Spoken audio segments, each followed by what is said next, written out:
In this video, I'll be unboxing and testing the new TRX4m High Trail. But before I start this video, if you're in the area, I highly recommend checking out Pratt's Hobby Shop. I go here for all of my RC car needs. Upgrades, electronics, batteries, new cars, everything. Not only that, Pratt's Hobby Shop sells used cars, rockets, boats, planes. If you're in the area, why not check out Pratt's Hobby Shop? This place is incredible. Now, back to the unboxing. This is the new TRX4m High Trail, and I'll be telling you everything you need to know about it. I'll show you what's new and different compared to a base model TRX4m. Let's open this bad boy up.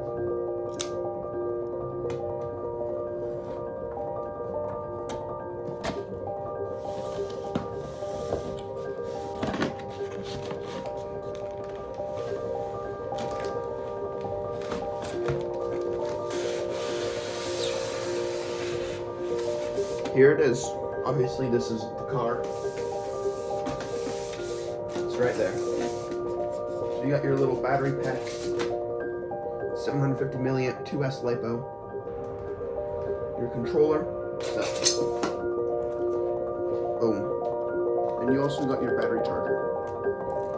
Just take the body off. It's a clipless body mount system. It actually already has the light kit built into it.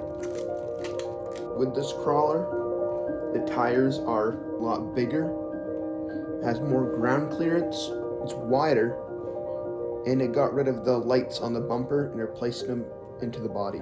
The High Trail has more diff clearance thanks to the bigger tires. You can see the height difference, and the High Trail has a lot more ground clearance. You can see how big the tires are on the High Trail compared to the normal version. And it's also longer. The tires are very, very soft. Shocks are put closer to the chassis than normal TRX4m. So that means you actually have a working bed. And not only that, you get loads of ground clearance compared to a normal TRX4m to the High Trail. Let's put the battery in and see what this thing can do.